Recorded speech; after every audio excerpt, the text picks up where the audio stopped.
We're back here with John at the Record Center. Record care starts with handling. Walk us through those steps.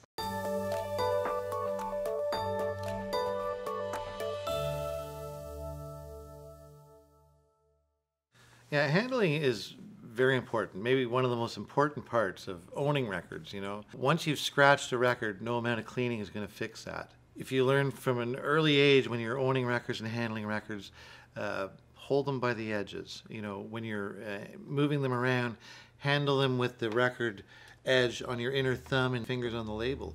Hold the record on the edges when you're putting it on and off the platter. You know, put your records away right away after you've played them. You know, that's a big one. I'm guilty of that. You know, I don't do that very well a lot of nights. You know, but I'll tell you, you know, I have records that I have bought in the early 70s.